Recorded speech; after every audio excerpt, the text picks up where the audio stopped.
성경에서는 굉장히 논리정연하게 기록되어 있습니다. 구조와 구성이 굉장히 탄탄합니다. 단어 하나하나도 빼먹을 수 없을 만큼 굉장히 소중한 것을 우리가 보았습니다. 본론이 시작되는데 3절에 보면 찬송하리로다 이러면서 시작합니다. 사도 바울은 지금 감옥에 있는데 입술로 찬송한 것이 아니라 진짜 가슴에서 터져나오는 찬송을 하고 있습니다. 왜 그렇습니까? 성부, 성자, 성령 하나님 베풀어 주신 구원에 대해서 찬송이 올려나오고 있는 것이죠. 우리가 지금까지 성부 하나님께서 베풀어 주신 구원의 계획을 봤다면 7절부터 12절까지는 예수께서 아버지의 뜻을 받들어서 어떤 일을 행하셨는가 우리가 보게 될 것입니다. 우리가 지금까지 아버지 하나님께서 만세전에 우리를 선택하시고 예정하셔서 하나님의 아들들이 되게 하셨습니다. 그리고 흠도 없고 거룩함이 하도록 우리를 부르셨다. 이렇게 하나님께서 마음에 정하시고 계획하셨습니다. 이런 하나님의 계획을 예수 그리스도께서 우리에게 어떻게 이루어지도록 적용하셨던 것일까요? 3절에 보면 하늘의 신령한 복을 우리에게 주시기를 하나님은 원하셨는데 이것을 우리에게 어떻게 주시죠? 4절에 보면 우리를 선택하셨는데 어떻게 선택하십니까? 그리스도 안에서 우리를 선택하십니다. 5절에 보면 우리를 아들 삼아 주시는데 우리를 어떻게 아들 삼아 주십니까? 5절에 보면 그리스도로 말미암아 우리를 아들 삼아 주시는 것을 보게 됩니다. 그러니까 하늘에 속한 모든 복은 그리스도 안에 있는 것이죠. 예정하시고 선택하시고 아들 삼아 주시고 그리고 그런 것이 다 그리스도 안에 있는 것이죠. 성경이 말하는 신령한 복은 다 예수 안에 있다 이렇게 말씀하고 있는 것입니다. 하나님께서 구원의 계획을 가지고 계셨는데 그것을 예수 안에서 이루어지는데 도대체 예수께서 어떤 일을 하셨기에 이 하나님의 구원의 계획, 그렇죠? 우리를 선택하시고 예정하시고 또한 하나님의 아들들 되시고 흠도 없고 거룩한 삶으로 이끄시는 이런 신령한 복을 그 예수를 통해서 주시는데 예수가 어떤 일을 하셨을까요? 그것은 7절에 보면 알 수가 있습니다. 부가적인 것 빼고요. 핵심적인 것만 읽어보면 7절에 보면 우리는 그리스도 안에서 속량 곧 죄사함을 받았느니라 이렇게 읽을 수 있습니다. 우리는 그리스도 안에서 속량 곧 죄사함을 받았다. 아버지의 구원의 뜻이 우리에게 이루어지도록 예수께서 하신 일이 무엇입니까? 그것은 속량이라는 것입니다. 이 단어는 신약 성경에 10번 정도 나와 있는데요. 사도 바울이 7번 정도 사용할 정도로 사도 바울은 우리의 구원이란 단어를 이 속량이란 단어를 통해서 우리에게 표현하고 있는 것이죠. 한글 성경에는 좀 다르게 나와 있지만 헬라 원어에는 똑같이 나와 있지만 헬라 성경 우리 한국말로 이렇게 좀 다르게 표현되어 있어요. 고린도전서 1장에는 구원함이라고 표현되어 있고요. 또한 디모데전서 2장에면 자기를 대속물로 주려 합니다. 대속이라는 표현하고 있고요. 디도서 2장에 보면 모든 불법에서 우리를 속량하시고 이 속량이라고 표현했습니다. 그러니까 성경에서는 속량이라는 한글 성경을 이렇게 구원이다, 대속이다 이렇게 다르게 표현하고 있는 것이죠. 그러면 이 사도 바울이 즐겨 사용하는 이 속량이란 뜻이 뭘까요? 이것은 두 가지로 구성되어 있습니다. 첫 번째는 값을 지불하고 산 겁니다. 값을 치루어서 사는 거죠. 그 다음에 두 번째는 뭐냐면 값을 치르면 내 것이 되잖아요. 그러나 그것을 내가 소유하고 있는 것이 아니라 자유롭게 하는 것입니다. 그러니까 값을 치러서 그것을 자유롭게 하는 것이 속량이라는 단어죠. 이 속량이라는 단어를 그 당시 문화를 가지고 한번 설명해 보도록 하겠습니다. 그 당시는 여러 가지 이유로 종이 됩니다. 너무 가난해서 자기 집을 저당 잡혀서 돈을 빌립니다. 근데 돈을 제때 갚을 수 없으니까 집도 빼앗기고 자기 몸을 팔아서 남의 집에 종살이를 하게 됩니다. 그런가 하면 이런 경우도 있죠. 전쟁에 져서, 나라가 져서 노예로, 전쟁의 포로가 되어서 노예로 팔려갑니다. 그러면 자유롭게 하기 위해서는 누군가가, 친척이 와서 비싼 값을 지불하고 사서 자유롭게 해야 되는 것이죠. 그것이 속량이라는 것입니다. 그 당시 문화적으로 속량이라는 단어를 사용했던 것이죠. 여러분, 지금도 우리가 어떤 문화적으로 단어들이 자꾸만 재생되잖아요. 그런 것처럼 그 당시 속량이라는 단어는 많이 퍼져 있는 단어였습니다. 구약 성경에도 구원이라는 단어를 이 속량이라는 단어로 표현했어요. 신명기에 보면 너희를 그 종되었던 집에서 애굽 왕 바로의 손에서 속량하셨나니. 자, 종되었던 것이죠.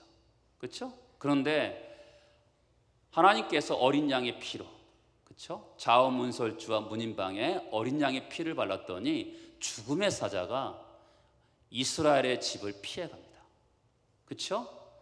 종살이 했는데 그 어린 양의 피값으로 구원하셨는데 그것을 속량이라고 표현하고 있는 것이죠. 신명기 15장 15절에 보면 애굽 땅 종되었던 것과 내 하나님 여호와께서 너를 속량하였음을 기억하라.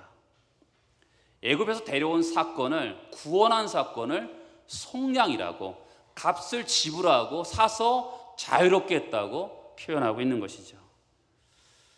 역대상 17장에 보면 하나님이 자기 백성을 구속하시려고 나가사 크고 두려운 일로 말미암아 이름을 얻으시고 애굽에서 구속하신 자기 백성 앞에서 모든 민족을 쫓아내셨사오며, 그러니까 속량 구속이라는 거 하면서 구약의 출애굽 사건을 표현하고 있는 것이죠. 구약이든 신약이든 우리의 구원 사건을 속량이라고 표현하고 있는 것이죠.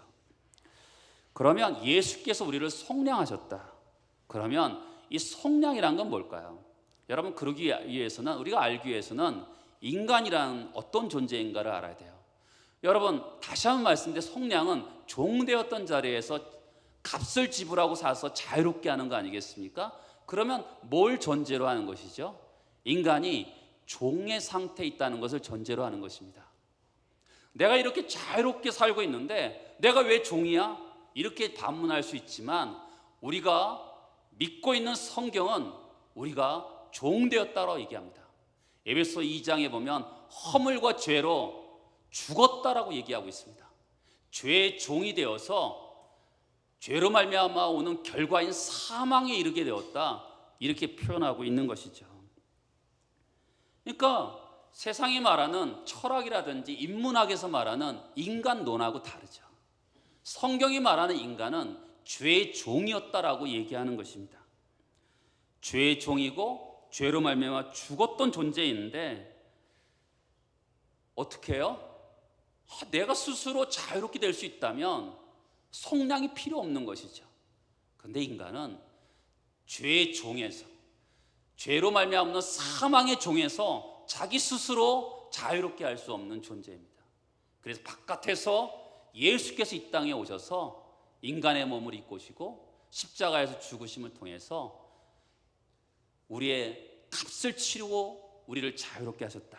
이것이 속량인 것이죠. 예수께서 공생애를 시작하시면서 첫 번째 하신 설교는 이사야 61장의 말씀을 인용해서 말씀하셨습니다. 이사야 61장에는 보면 포로된 자에게 자유를, 갇힌 자에게 노임을, 이런 표현이 있습니다. 여러분, 구원이란 표현을 성경은 굉장히 다양하게 합니다.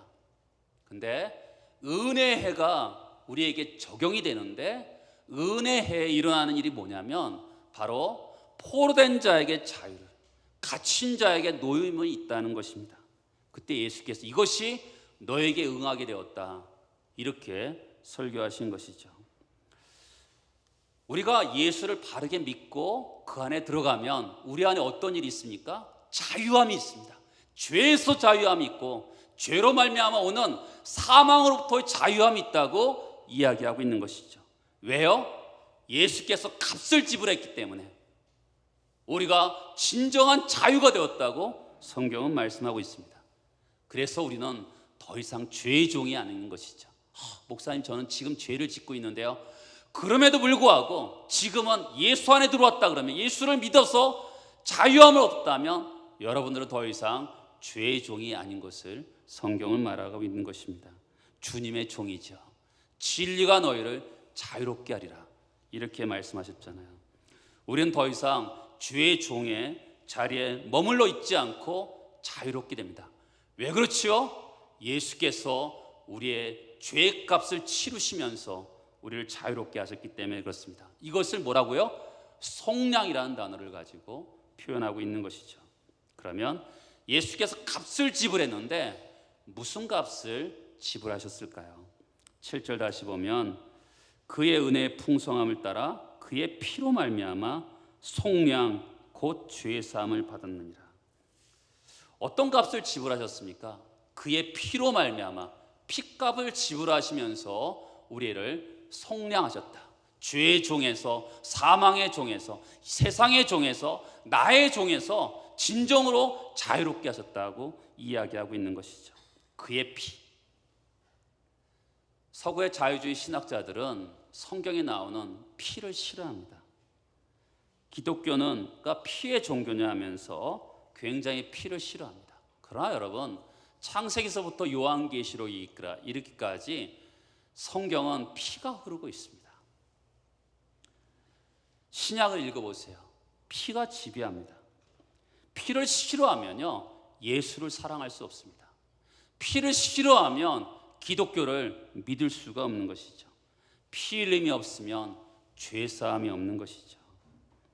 피는 신약 성경 구석구석에 흐르고 있는 것입니다. 한번 제가 읽어볼까요? 로마서 5장에 보면 예수를 하나님이 그의 피로써 믿음으로 말미암는 화목제물로 세우셨으니 그의 피에 강조합니다. 히브리서 9장에 보면 오직 자기 피로 영원한 속죄를 이루사, 또 피가 나오죠. 베드로는 오직 흠없고 점없는 어린 양의 피로 한 것이다, 또 피가 나오죠. 요한 사도가 요한 1서에 보면 예수의 피가 우리를 모든 죄에서 깨끗하게 할 것이요. 여러분, 성경은 예수의 사건, 그분의 하신 일의 가장 중요한 사건이 뭐냐면 그의 피라고 이야기하고 있습니다. 예수의 피. 그러면 우리는 보통 사람이 죽었으면 그 사람이 죽었어 라고 표현하는데, 성경은 굳이 예수의 피라고 강조하고 있는 이유가 뭘까요? 그렇잖아요. 예수가 죽었다라고 하면 될 거 아니겠습니까? 예수가 죽어서 우리의 죄를 속하셨다 그러면 되는데, 굳이 성경은 예수의 피를 강조하고 있어요. 그것은, 이유는 예수가 자기의 생명을 들여서 우리의 죄의 값을 치렀다라는 표현을 그렇게 하고 있는 것이죠. 피 흘림이 없으면 죄 사함이 없는 것이죠. 예수께서 자기의 생명을 들여서, 생명 값으로 피값을 들여서 우리의 죄를 용서하셨다, 이렇게 말하고 있는 것이죠. 두 번째는 예수가 그냥 죽으셨다라고 표현하지 않고 그의 피라고 말하는 이유는 그분의 어떤 고통을 얘기하고 있는 겁니다. 그러니까 그분이 육체적으로, 정서적으로 영적인 고통을 당하셨다고 표현하는 것이죠. 생각해 보세요. 여러분, 십자가는 부끄러운 것입니다. 수치스러운 것이에요. 정서적인 고통을 당하죠. 왜냐하면 그분이 십자가에서는 발가벗기거든요. 여러분, 며칠 동안 발가벗긴 채로 십자가에서 달려있다 생각해 보세요. 얼마나 정서적인 고통을 당하겠습니까? 또한 육체적인 고통도 당하시죠. 십자가에서 손과 발을 못을 박히시고 수직으로 서 있는 거잖아요. 그러면 쭉 사람이 늘어지면 호흡이 안 돼요. 그럼 어떡할까요? 발을 쳐듣는 겁니다. 발을 쳐들으면 호흡이 되잖아요. 그런데 사람이 중력의 법칙에 의해서 잠깐 밑으로 쏠리게 되거든요. 그러면 팔과 발이 아파요. 다시 내릴 수밖에 없습니다. 그래서 반복되는 거죠. 호흡을 하기 위해서 올렸다가 또 고통스러우니까 내리고. 근데 그렇게 되면 손과 발에 못이 박혔으니까 손과 발이 더 찢어지겠죠. 그리고 이미 십자가에 못 박히기 전에 채찍에 맞았으니까 앞에도 맞고 뒤도 다 맞았어요. 그냥 채찍에 맞으면 이게 뼈가 드러날 만큼 피투성이 되거든요. 그리고 십자가는 나무니까 올렸다 내렸다 하면서 등이 나무에다가 이렇게 닿을 수밖에 없으니까 얼마나 더 피범벅이 되겠습니까? 그렇게 육체적인 고통을 당하셨다고 표현하는 것이죠. 정서적인 고통도 당하시고 육체적인 고통도 당하시고 영적인 고통도 당하시죠. 예수께서요, 하나님께 버림을 받습니다. 우리가 마틴 루터는 예수의 십자가 사건을 이렇게 물물 교환이 일어났다, 자리 바꿈이 일어났다는 표현을 씁니다. 우리에게 있는 죄가 예수께 가고요, 예수에게 있는 의로움이 우리에게 오는 것이죠. 물물 교환이 일어난다는 그 표현을 씁니다. 그러면 예수에게 어떤 일이 일어날까요? 제가 교회 학교 설교할 때 예수가 우리의 죄짐을 지고 갔다는 이 표현을 하기 위해서 그림을 그리는데, 아이들한테 이해하기 쉽게 하기 위해서 이 죄의 돌덩어리를 예수의 목에 얹힙니다. 크게 그림을 그려서 이 죄덩어리다라고 아이들에게 보여줘요. 예수가 이제 죄를 우리의 짊어지고 가는 것이죠. 그때 어떤 일이 일어나냐면 예수께서 마지막에 이렇게 하시죠. 나의 하나님 어찌하여 나를 버리셨나이까. 하나님께 버림받는 그런 마음이 들으신 거죠. 예수께서 겟세마네 동산에서 하나님 할 수만 있거든 이 잔을 내게서 옮겨달라고 기도합니다. 그렇죠? 왜 그러셨을까요? 제가 예전에 어렸을 때는 예수님도 죽기 싫었나 보다 이런 생각이 들었거든요. 근데 성경을 읽으면 읽을수록 예수님은 태어나실 때부터 죽기 위해서 태어나셨거든요. 인류의 죄를 위해서 죽기 위해서 태어나셨는데 죽음을 두려워하지는 않으셨죠. 뭘 두려워하셨을까요? 바로 인간의 죄의 짐을 지고 하나님께 저주를 받아서 정말 하나님께 버림받는 것을 두려워하셨던 것이죠. 그러니까 예수는 항상 아버지 하나님 하면서 아버지를 가까이 하셨잖아요. 그것을 즐거워하며 사셨는데 오죽했으면 마지막에 아버지라고 부르지 않으시고 나의 하나님 하나님께 버림받은 그런 표현을 쓰잖아요. 나의 하나님 어찌하여 나를 버리셨나이까 이러면서 돌아가시죠. 이 땅에서 예수는 고난받은 곳입니다. 여러분, 근데 예수가 고난받는 땅이에요. 근데 우리는 이 땅에서 잘 되고 싶어하고 형통하고 싶어하죠. 근데 우리의 생명 대신 예수께서는 고난받으시고 거절당하시고 버림받으셨습니다. 주님이 우리 이렇게 말씀하셔. 나를 따라오려거든 자기를 부인하고 자기 십자가를 지고 나를 따르라 그러십니다. 주님의 십자가를 따르는다는 것은 이 땅에서 욕 듣고 거절당하고 손가락질 당하고 그런 각오를 가지고 살라는 것이죠. 근데 여러분, 우리가 고난 순간에도 주님과 우리와의 차이가 있습니다. 항상 기독교의 가장 중요한 단어가 뭐냐면 대신이라는 겁니다. 예수께서 우리 대신 하나님께 버림을 받았습니다. 그럼 우리는 예수가 대신 버림받았기 때문에 우리는 버림받을 리가 없는 거죠. 근데 우리는 각자 인생을 살아가면서 불행을 겪습니다. 고난을 겪습니다. 그럴 때 우리는 하나님이 나를 버리셨나라는 어떤 느낌을 받습니다. 정말 그럴 때 있잖아요. 기도해도 응답도 없는 것 같고 삶이 막막할 때 있잖아요. 하나님 나를 버리셨나? 이런 느낌 받을 때 있습니다. 그건 느낌이지 사실은 뭡니까? 예수께서 나 대신 하나님께 버림받았기 때문에 나는 절대로 어떤 순간 속에서도 하나님 나를 버리지 않는다는 확고한 믿음이 있어야 되는 것이죠. 아멘입니까? 여러분, 우리가 이 세상을 살아가면서 고난 가운데 즐거워할 수 있는 이유가 뭡니까? 하나님이 나를 버리지 않으시고 하나님께서 이 고난을 통과하는 가운데 속에서도 하나님 나를 사랑하신다는 신뢰감 때문에 그런 것입니다.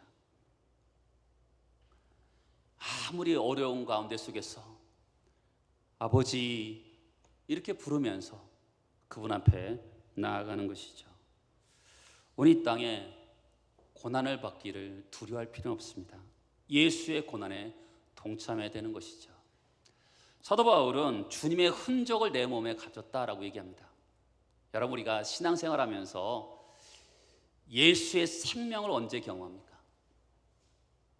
예수의 죽음을 우리 몸에 나타내면요, 예수의 생명이 나타납니다. 주님을 위해서 내가 고난받을 때, 고난받고 주님을 위해서 살 때요, 신기하게도 예수 생명이 나 안에 나타나는 것을 보게 됩니다. 너무 신기해요. 세상은요, 다 잘 살고 싶고 칭찬받고 싶고 형통하는 것을 원하지만 우리는 예수 때문에 고난받는 것이 영광이고 훈장인 줄 알고 살아가는 사람들이 되어야 되는 것이죠. 예수가 핏값을 지불하심을 통해서 주신 선물이 뭘까요? 7절에 보면 그의 피로 말미암아 속량 곧 죄 사함을 받았다는 것입니다. 그분이 그의 핏값을 지불하시면서 속량하셨는데 그 결과가 뭐라고요? 죄 사함이라는 것입니다. 우리가 지난주에 봤잖아요. 예수께서, 예수를 믿으면 우리가 어떻게 되죠? 하나님의 아들들이 되죠. 영광과 부요함과 존귀가 있습니다. 구원을 그렇게 표현도 하는데 구원을 또한 이렇게 표현하죠. 죄 용서함이다, 이렇게 표현합니다. 죄 사함이 제일 먼저 나옵니다. 하나님의 신령한 복에 들어가기 위해서는 죄 사함이 필요한 것이죠. 여러분, 죄 사함을 받아야지만이 하늘의 신령한 복을 누리죠. 죄 사함을 받아야지만이 하나님의 아들들이 되잖아요. 그래서 가장 구원의 첫 문이 뭐냐면 죄 용서합니다. 그래서 항상 우리가 구원에 대해서 단순하게 죄 용서함 받으면 구원받아 천국 간다, 이렇게 단순하게 생각하는 경향인데 이것은 구원의 전부를 이야기하는 거 아닙니다. 구원의 첫 관문은 죄 용서함 받아서 구원받는 건 맞습니다. 그러나 구원의 관문으로 들어가면 하늘의 신령한 복이 있고 구원의 관문으로 들어가면 하나님의 아들들이 되는 그런 복이 누려지게 되는 것이죠. 바로 이 죄사함이라는 것은 모든 성경이 말하는 복을 오게 하는 첫 관문인 것이죠. 그러나 사람들은, 이 시대 사람들은 죄를 죄라고 여기지 않습니다. 내가 실수했어, 내가 어쩌다가 실수해서 술 먹다가 실수했어, 다 죄라고 얘기하지 않고요, 실수했다고 얘기합니다. 내가 약해서 그래. 근데 그 죄에 대해서 사람들은 어떻게 죄를 다루냐면 사람들은 이렇게 말합니다. 왜 내가 죄인이야? 내가 무슨 죄를 지었다 그래? 내가 도둑질을 했어? 뭐 했어? 그러니까 죄를 종교적인 개념으로 생각하는 경향이 있습니다. 근데 또 사람들은 어떤 양심의 가책을 받으면 어떻게 하죠? 대부분 착한 일을 합니다. 이렇게 착한 일, 내가 죄를 지었지만 착한 일을 하면 모르는 신께서 이 모든 것을 용서해 주시겠지라는 그런 보석의 개념이 있습니다. 아이들도 들러기처럼 막 뛰다가 갑자기 순한 양처럼 되면 얘가 뭔가 잘못한 거예요. 왜냐하면 아이들도 자기들이 잘못했으면 뭔가 착한 일을 해서 이것을 해결해야 되겠다라고 생각하는 경향이 있습니다. 그런다고 죄 용서가 되는 것입니까? 성경은 모든 죄의 용서는 예수 그리스도 이름으로 된다고 합니다. 여러분, 이 세상에서요, 어느 기관에 가더라도 죄에 대해서 이야기하는 것은 교회밖에 없습니다. 어느 기관에 가서요, 봤어요, 유튜브를 열어보세요. 사람들은 어떻게 하면 돈을 많이 벌까? 어떻게 하면 공부를 잘할 수 있을까? 사람들이 생각하는 잘 되는 법에 대해서만 다 이야기합니다. 근데 교회는 오직 죄에 대한 문제를 다룹니다. 교회가 죄의 문제를 다루지 않는다면 그 교회는 잘못된 것이죠. 왜냐하면 죄의 문제를 다룸을 통해서 내 죄가 얼마나 큰지 직면하게 하는 겁니다. 직면하게 함을 통해서 이 죄의 문제를 해결해야 되겠다라는 생각을 갖습니다. 이 죄의 문제는 예수 그리스도만이 해결책이라고 성경은 말씀하고 있는 것이죠. 우리 바깥에 계신 예수께서 그의 핏값을 지불하심을 통해서 우리에게 죄 사함을 허락하셨던 것이죠. 이 죄 용서는요 너무 완전해요. 우리 과거에 지은 죄, 현재의 죄, 미래의 죄까지 모든 죄를 용서하십니다. 이 죄는 용서하실 뿐만 아니라 기억도 하지 않으세요. 하나님은 뒤끝이 없습니다. 세상을 살다 보면 사람을 사랑하는 방법 중에 한 가지가 뭐냐면 뒤끝이 없는 겁니다. 사람이 그렇잖아요. 어저께 잘못했는데 오늘 만났는데 뒤끝이 없으려 그러면 정말로 뭔가 잊어버려야지만 뒤끝이 없는 거 아니겠습니까? 제가 이렇게 목회하면서 담임 목사의 은혜라는 것은 이런 것 같아요. 지난주에 분명히 어떤 성도가 너무 심했어 나한테. 그런데요 제가 이번 주 보더라도 똑같이 대합니다. 제가 생각해 너무 신기한 거예요. 나는 분명히 그런 인간이 아니거든요. 난 분명히 그런 인간이 아닌데 너무 내가 생각해도 신기해갖고 제가 이 지역의 어떤 목사님한테 얘기했어요. 내가 분명히 그 사람이 잘못했는데 내가 그 다음 주에도 똑같이 대하더라고요. 한 번만 그런 게 계속 그런 거예요. 내가 인간성이 절대 그렇지 않거든요. 근데 그 목사님 그러셔서 자기도 그런데 이게 담임 목사의 은혜구나라는 걸 제가 깨달았습니다. 담임 목사는 하나님이 그런 마음을 주시는구나. 인간의 마음이 아니라 하나님의 마음을 주셔서 그렇게 사람을 대하게 하시고 성도를 대하게 하시는구나. 이게 너무 신기한 거예요. 제가 지금도 생각해도 신기한 것 같아요. 인간의 본성으로는 절대로 그럴 수가 없는 것이죠. 근데 하나님은 우리의 죄를 용서하시는데 기억하지 않으세요. 너 있잖아 3번만 용서할게. 그 다음에 없다 이러지 않으시고 어떻게 해요? 평생 3번 할 수도 있겠죠. 근데 앞에 것 뒤에 것은 기억 못 하시니까 그렇죠? 계속 기억 못 하시죠.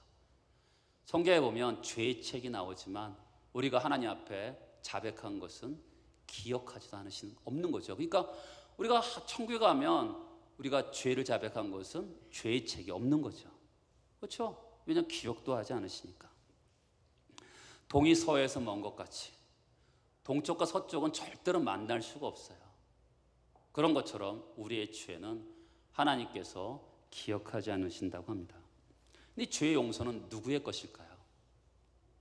그것은 우리는 자격도 없고 조건도 없고 일한 것이 없지만 하나님이 주시는 은혜로 받는 것이죠. 여러분 7절에 보면 은혜의 풍성함을 따라 그의 피로 말미암아 속량고 죄의 사함을 받았습니다. 죄 사함을 받았는데 어떻게 우리 것이 되었습니까? 은혜의 풍성함을 따라죠. 죄 사함을 받게 된 가장 근본적인 이유는 하나님의 은혜의 풍성함 때문입니다. 이 은혜라는 것을 사랑이라고 표현할 수 있는 것이죠. 하나님의 사랑 때문에 우리가 죄 용서함을 받은 것이죠. 하나님이 사랑이 크면 용서도 크죠. 하나님의 은혜가 크면 그 사랑이 큰 것입니다.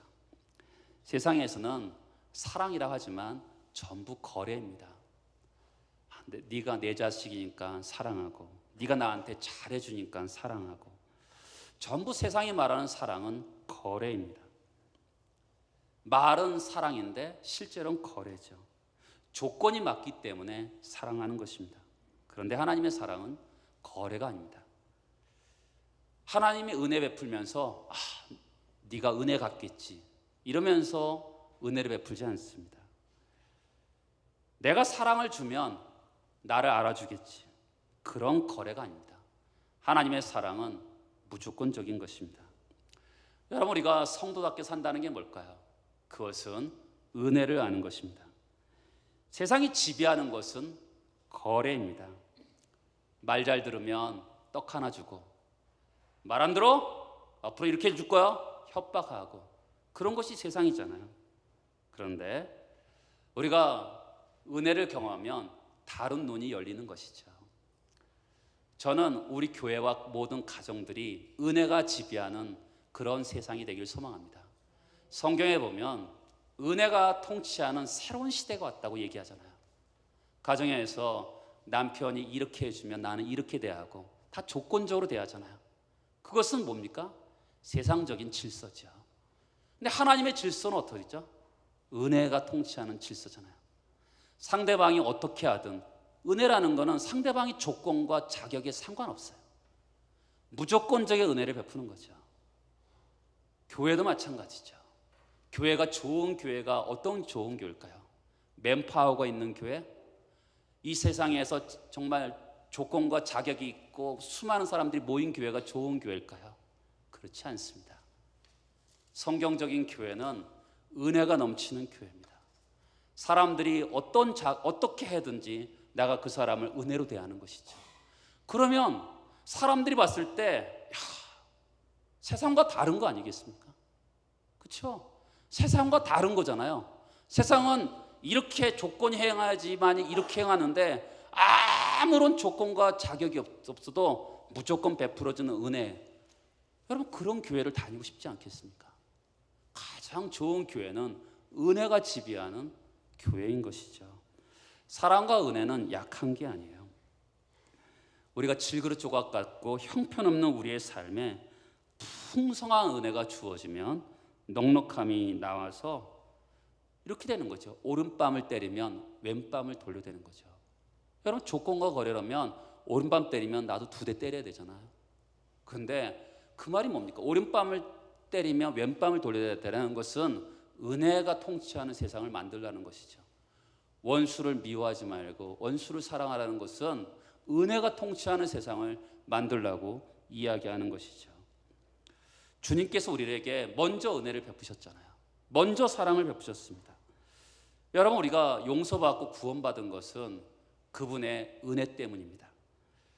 그리고 그분이 우리랑 거래하지 않으시고 우리랑 계산하지 않으시고 우리를 사랑하셨기 때문에 그렇습니다. 은혜가 통치하는 세상을 만들어 가는데 여러분들이 동참하시고 그렇게 은혜가 여러분들을 지배하는 여러분의 마음과 가정과 일터와 교회가 되기를 바라고 축복합니다. 다 같이 일어나셔서 기도하시겠습니다.